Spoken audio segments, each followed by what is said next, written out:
Hello, and welcome to another edition of Truth and Rhythm, brought to you by funkinstuff.net.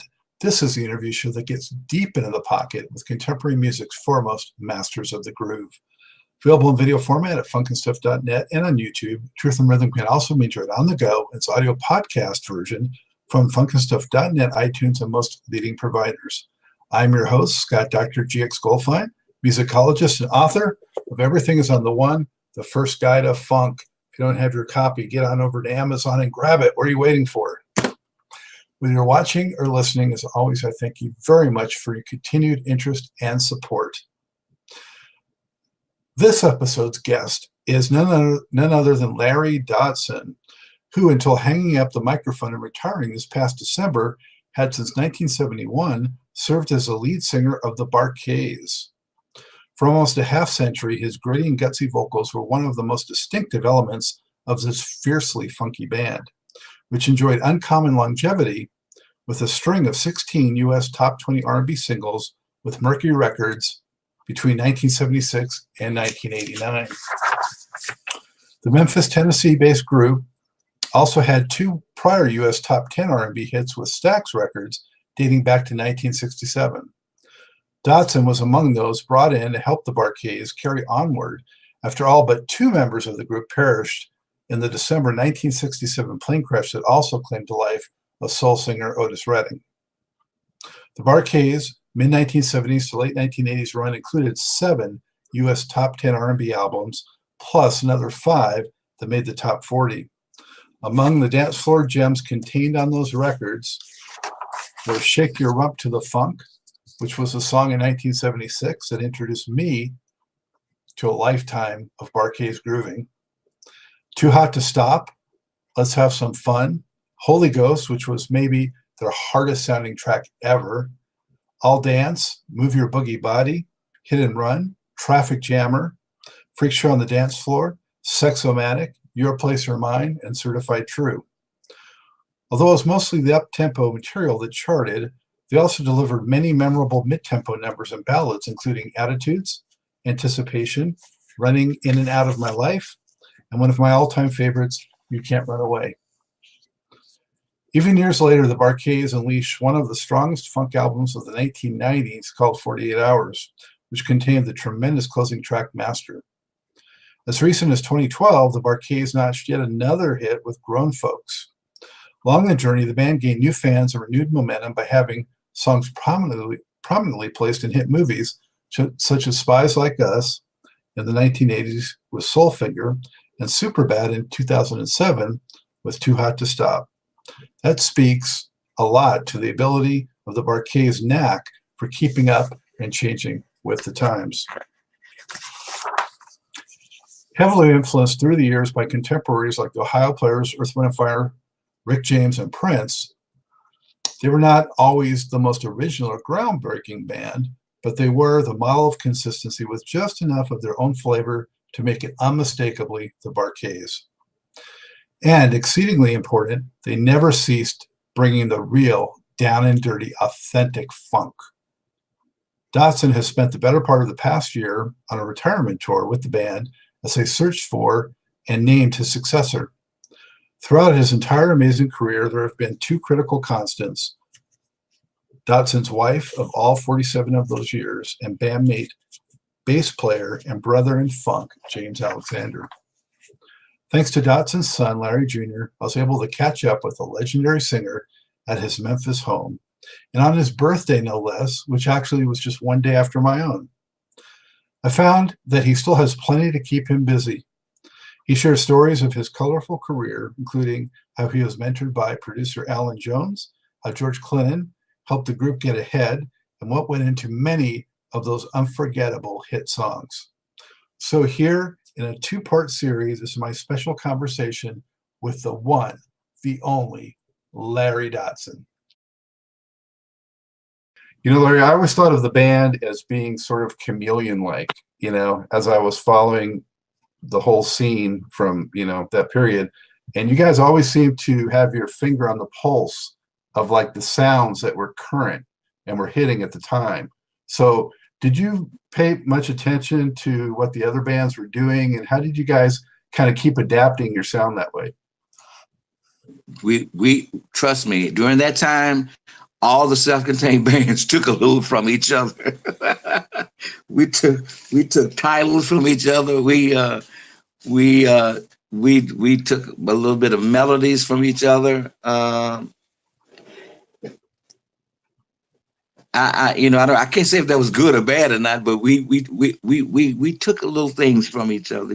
We all knew each other, and I think at that time, uh, funk music, funk was funk, and if you borrowed a little bit of this from another record, it was so much of it that bands did till it was a certain amount of it. I think that was okay. We might have done a little too much of it at times, but then so many bands took so much from us, till it got to be okay. But to answer your question, the short version of it, yeah, we did. We listened to other bands. There were some clever things that we thought the other bands did, but they listened to us a whole lot, man, and just took a whole lot of what the Barcades were doing, a lot. So we figured it was okay. We swapped out a lot. We stayed relevant, a lot. Alan did that a lot. And he he did that. He would take the core of a record and say, I like this record. Give me something like that. Let's do something like that. And it was our chore to go in and do something like that and then get away from it. Mm. That's what he would say. Do this, then get away from it. That would be his words. And it would be our job to do that. And you'd be surprised at some of the records we did where we actually got the original thought from. Yeah, because I would listen and I would say, oh, it reminds me of, as time went on, Earth, Wind and Fire, Ohio Players, Rick James, Prince. It was always the Barcades, but you could definitely hear some of those influences, and I just think it also helped keep the band current. And I mean, where a lot of bands failed to make that transition and continue success into the 80s, the Barcades did that. And I think being, in tune with that really helped you succeed that way. Well, yeah, that's kind of been the story of the Barcades. Alan used to have a saying. He was saying, when you're daring and you think you've gone too far, you're halfway there. And that's kind of been the story of how we were, man.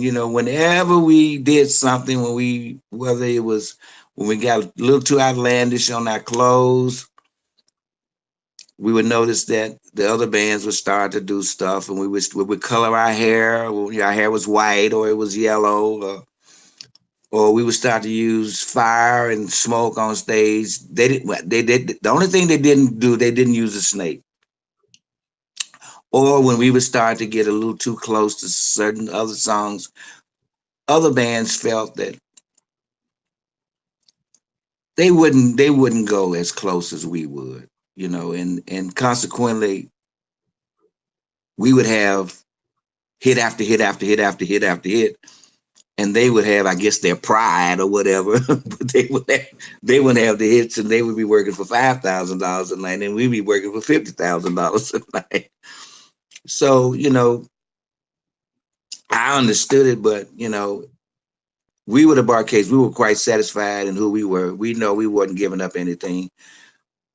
And some of the bands kind of caught on to it and said, what are we really holding on to? It's all about funky music. And we would have conversations with guys like George Clinton, who would say, man, y'all just keep doing what you're doing. Y'all on top of the world, We listened to James Brown, and if it had not been for James Brown and the stuff that we stole from him or we took from him or borrowed from him, we wouldn't be who we are. And they gave us another concept about it all. You don't feel like you're robbing or biting, or it's all music. You know what I'm saying? So we didn't look at it like that, and we stayed relevant, man. You did, yeah. We stayed right on top. We stayed right on top of the change, man. Things change, we change. And we kept getting hits. Well, the thing about it too, Larry, is that hip hop and rap was sampling what had been before anyway. So at least you guys were still playing, and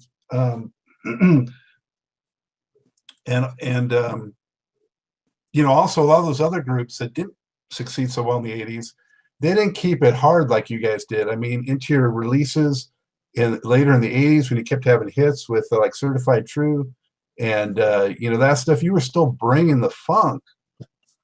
Yes, sir. And when we needed to reach out to a smarter producer or a younger producer, man, we did.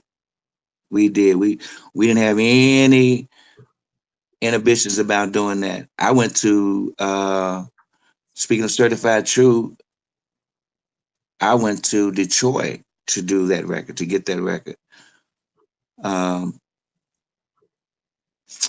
we did that record with the guy who did Shackles on Your Feet. He and his wife and I wrote that RJ. record together. RJ, that's exactly right. He and his wife and I, we sat down in the studio and we did that record. And that's one of my favorite records. We put that record together, man. It was a great sounding record. One of my better performances, you know. Enjoyed it, enjoyed it, enjoyed it. I went up there and we recut 2 or 3 songs that we had done in Memphis with RJ, because he's a great producer, man. He was real sharp, and even though he hadn't had but 1 or 2 records, Shackles on Your Feet, he was really good in the studio. And that's what kind of kept us open. We were always open-minded about things, you know. We didn't know it all, you know. We watched guys who were good at this, good. And it didn't make a difference how many hits they had. If they had a touch in the studio, and we saw something they could add to what we were doing, we would go and we would talk with them. Come do this with me. Let's write a song together. You know, we used Sly's drummer because we felt like he could do well on this particular song. You know, we would just reach out to people who we thought could help us do certain things, and we didn't have any problem with it, man. We were trying to get what we want to get done. How did you feel when going back a little bit, when Holy Ghost was brought out and became such a huge hit while you guys were doing your thing at Mercury? It was a surprise to us, but it was a blessing because our hit at that time was Shine, and it was doing well. But when Holy Ghost came out, it broke in New Orleans, and I remember the DJ called and said, "Man, you guys need to come down here." And we said, "What's going on?" He said, "This your song Holy Ghost is like #1 down here, and it's broken wide open, busted wide open." And we didn't really know because Fantasy had released the record. And we found out that it was one of the hottest records in the South, man. So it was a blessing to us. We had cut the record years before that, but it was so controversial, you know. And it being a Bible Belt here, the record label told us they didn't no, you can't release that record talking about the Holy Ghost and your love is like the Holy Ghost. Man, these preachers are gonna tear you up. Prince had just got censored on his it was just during the time when he had to put they had a mandatory stamp on his albums, you know. All that happened around that same time. So it was a lot of stuff going against us, but it all worked out because we ended up with 2 hits, Shine and Holy Ghost. There goes another 0 on the Ka-ching. another 0. Ka-ching on the performance. But it must have created some market confusion, like people wondering, you know, where was that song on that record, and you know, like that. They figured it out. They figured it out. You know, one thing we found out, that the public will find a record if they really want it. You know, it was something, man. We never had, I don't think in our whole career we had that problem ever again of having I take the Money Talks. There was another record. Money Talks was on the Fantasy label. It didn't raise as much cane and nearly as Holy Ghost, but Money Talks got to be a little popular while we had another record out on Polygram. But I tell you, Holy Ghost at one time was the most sampled record out. It was sampled more than any record out for just a period of time, especially the timbales solo.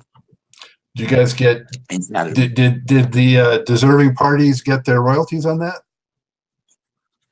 Not for a long time. Not for a long time. No, it eventually eventually the people who were stamping the record started to pay you, but for a long time they didn't. But nor did they pay James Brown, nor did they pay George Clinton. It was a gray area for a long time, you know.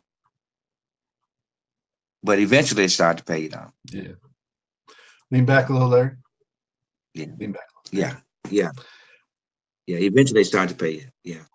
Hey, so in the early 80s, then Spies Like Us, Soulfinger became a sensation again because of that movie. Yeah. You must have gained a whole new following and audience with that. How did that work? Well, once again, it's just the luck of the draw,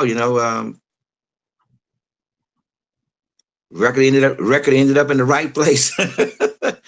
And I, kicking it old school, head of state, which Two Out to Stop came in, kicking it old school, which had Freakshow on the dance floor. There was another big movie. Super Bad Kicking had it You old Have school. to Stop. Super Bad. Act right. Exactly right. All those were good movies. All those were good movies. They paid well. Yeah, I mean, those are six-figure movies for the rights to have those records. And I got to say, it was kind of unheralded at the time, but you guys kept it going in the 90s. 48 Hours, I thought, was a really solid record. And I especially liked a track that's overlooked, I think, at the end of that, Master.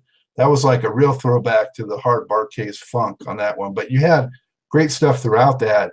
And the fact that in the mid-90s, you guys were still bringing it like that, I mean, very impressive. you know what? That was a special album for us, man, because we did that album with Basic Records, who was run by Johnny Phillips, who was a good business partner of ours. Business partner in terms of he gave us a chance to do an album with his distributorship, Selecto Records.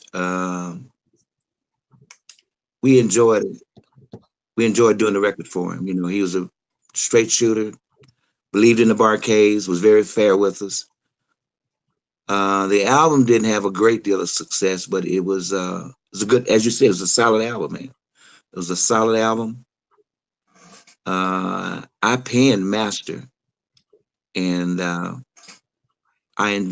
was a from the heart record. I did that record by myself. But that album had some great. It had some good songs on it.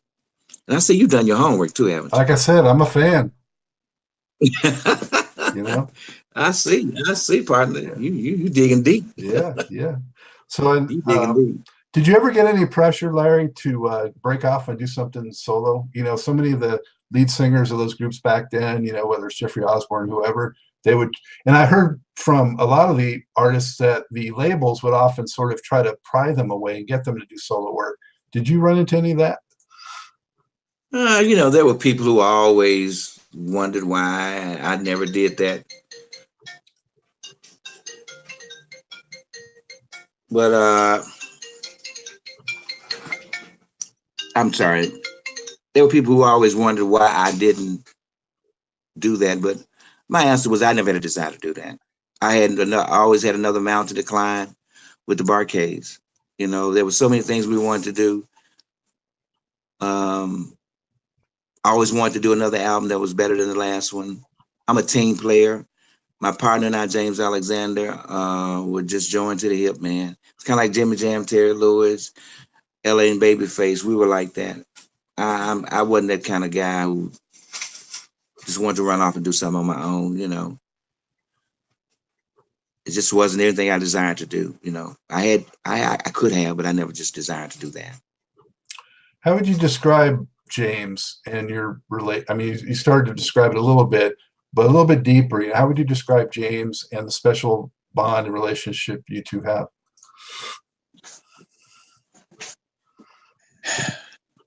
We were born 2 days apart. Um, Best friends. We respect each other immensely. We've always given our each other space. And James is probably one of the hardest working guys I've ever met in my life. Very smart guy. Our roles, we identified our roles from the very beginning. I'm the singer. I'm the music guy. I'm the guy who sort of keeps everything together from the band inside of the band. He's the guy who goes out and makes sure business stays together. You know, he's probably one of the top 5 promotion guys in the country. An excellent. And he and I have a label together, JEA Right Now Records. He's an excellent label guy. He has one of those memories that he remembers everybody's ever met in his life. So he possesses things that I just don't. You know, he he has a business sense that I don't have, and I have a musical sense that he doesn't have. So we work perfectly together. But we've always given each other the space to do that. We've never argued about money. Um, I've been married one time for 47 years. He's been married 5 times. uh, So he's always had to come to me for advice about marriage, which I guess I haven't been the greatest at giving it to him. But not he doesn't, not in that sense, but he's always like, "How do you do it, Larry?" You know, and I said, "Well, I just got it right the first time." But I guess the biggest thing that's kept us together is we just really love each other, man. I guess that's when it really boils down. That's the short answer to it. And we respect each other, man. He's a hard worker. He's dedicated beyond belief, and he understands that I am as well. And we play good guy, bad guy very well in business. In business, we play good guy, bad guy very, very well. you guys had a comeback in 2012 with Grown Folks. You know, did that kind of take you by surprise a little bit, or how'd you feel about that experience? When we left the studio, my friend, we knew we had a hit record. When we left that studio at 12 o'clock that night, we knew we were back. And when we went into that studio, we didn't have anything. James' son, Jazzy Faye, did that record. When we went into the studio, it took us a year to get his attention to do it. But we went into the studio, we went to Atlanta. When we went in the studio at early that day, we just started from scratch. And around 6 o'clock, we got into something. We got into some chords, we got into some melodies. I recorded the record that night. We did the whole record in about 6 hours. And at 12 o'clock that night, we had a hit record and we knew it. And I mean, it turned our whole career around again, because that record was a top 10 record in the nation, not in our hometown, but in the nation. So after not having a record in 10 years, you can imagine it was cha-ching, cha-ching, cha-ching one more time. And I mean, that's incredible for a band like the Barcades. When you don't have a record for that in that length of time, and then you come back with a record that does that well nationally, that shows folks you still got it. And that's what it did. And then plus it was a new approach for me vocally. It wasn't the regular Larry Dodson, raspy, hard, chunking it at you kind of vocal. This was a very mellow Larry Dodson that I attribute to those young kids just really working with me in the studio. I mean, Pops now. It's Pops, we want a new, fresh Larry Dodson on this tape. And they pulled it out of me, you know. And I'm very producible. I'm not a guy, you know, no, I don't want you telling me what to do. I'm not that kind of a guy. I'll sing it 1,000 times, you know, if I feel you know what you're doing. Because the whole point is to get a good record. But I knew they wanted something, man. It was something that it didn't take long. A lot of magic happened, and we really got that record in 6 hours. Amazing. When we left the studio that night, we knew we had it. And sometimes you don't get that in your career many times. But when you get that magic, you know you got it. That anticipation was like that. Holy Ghost was like that. Move Your Boogie Body was like that. Attitude was like that. Freakshow, you said, was like that. I can just count them on my hands what we just knew. Freakshow was like that. There have been just a few that I just know off the top of my head. When we left the studio, we knew we had Hit and Run was like that. We knew we had a record. Sometimes we guess we're not quite sure, you know.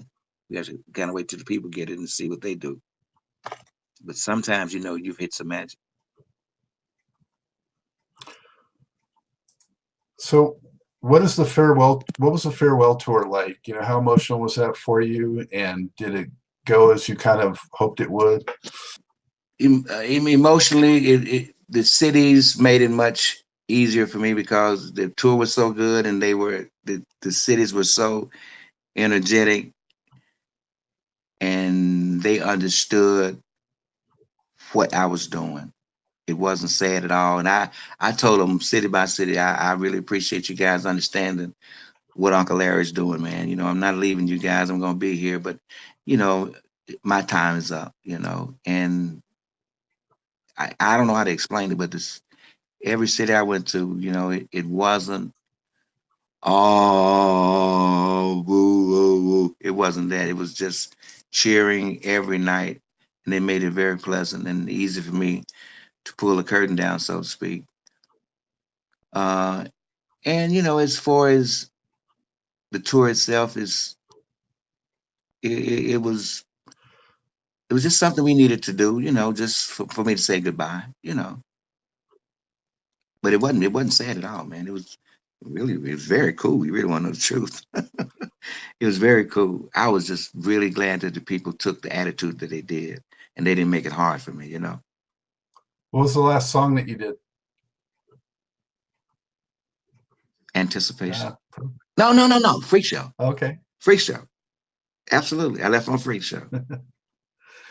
Absolutely. So before we part ways, I want you to tell me a little bit about your book, what inspired it, and you mentioned you're going to do another one. So what's with that?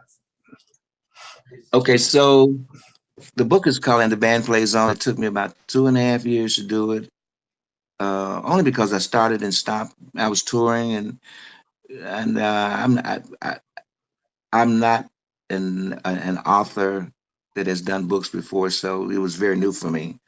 My son inspired me. You know, he and I would sit down. He handles my day to day and my week to week calendar. So we would sit down in the mornings, and he would say, we were talking. I would tell him stories about stuff that happened on the road and things that happened in the past. And he said, "Papa, you know, you really need to write a book and let people know something about the history of your life." And I didn't take him seriously at first. And I thought about it. I said, you know what, maybe so. Maybe I'll keep some notes and we'll see what happens. And I did. And he helped me to find a real good editor. And it started like that a couple of years ago. And he pushed me and he pushed me and he pushed me. And then I got involved. I started to really, really, just really dig deep. And my editor, Sheila Bell, she inspired me and she encouraged me to be real candid, to dig deep. And I did, man. And I said things in the book that I've never said to anybody, you know. And every time I tried to gloss over stuff, she would send my notes back. She said, "Oh no." She said, "No, you dig deep, you tell the truth, and don't be ashamed of what, you know, to really tell the truth. And if it hurts, it makes you say ouch a little bit. Just, you know, just know you got through it. It'll be therapeutic for you." And it was. And as I started to write, I really got hooked. So I finished this book. It's called And the Band Plays On. And then we have a special needs daughter, a Down syndrome daughter. So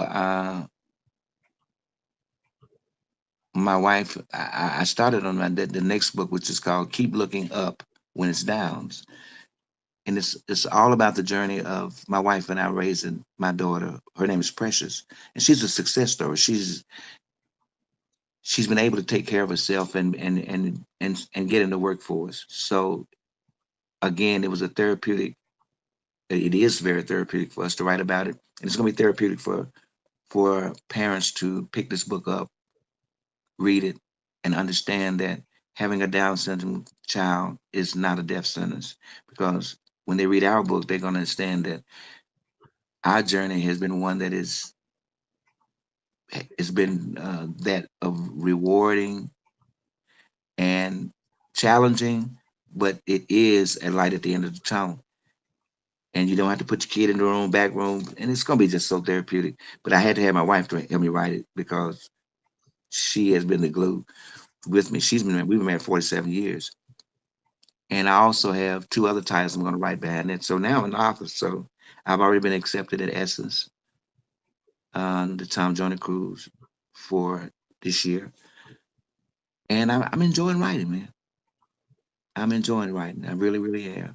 Um, it's challenging for me, and I never in a million years thought I would enjoy writing like I am. So that's kind of it for me. I was going to ask. We can't keep the book. I was going to ask you if, when you were 19 and just getting with the Bar-Kays, if someone told you that almost 50 years later you would have accomplished what you've accomplished and be an author and all that, what would you have told them? Oh no, I never in a million years, man. You just never know what life had, what God has for you. He's kept me a mighty long way, man. That's beautiful, and I'm most appreciative. Well, is there any way that fans can keep up with you now that you retire? What's the best way for them to do that? Just go to our website, www.thebarkays.com. It's all right there. They can get the book. They can understand what the Bar-Kays are doing. They can follow us on Twitter. They can follow us on Facebook. And they can understand what the Bar-Kays are doing and tour-wise, what I'm doing and everything. And, man, I really appreciate you coming into getting the backstage pass for me today. And I've given you a lot of time, man. I hope you have a good interview. Oh, I so appreciate it. Okay. And just God bless you, Larry, for all the amazing music you've given all of us all these years and for everything that you've done. And thank you so much for sharing your time in this interview with that too. Appreciate it. Thank you, and happy birthday, partner. Hey, same to you. Thank you. And there you have it. A huge thanks to my special guest, the Bar-Kays' Larry Dodson, one of the most important and accomplished funk singers of all time. Also, sincere thank you to viewers and listeners. Thank you so much for the continued interest and faith. Be sure to look out for upcoming Truth and Rhythm episodes and catch up with previous installments at funkandstuff.net on YouTube, iTunes, and other leading providers. And we want to hear from you. Drop me an email at ScottG@funkandstuff.net. Let me know what you like, what you don't like, and who else you want to see on the show. It's your show. This is for you, the music fan. So until next time, as always, this is Scott, Dr. GX Goldfine, saying, keep on vibrating to the rhythm of the one.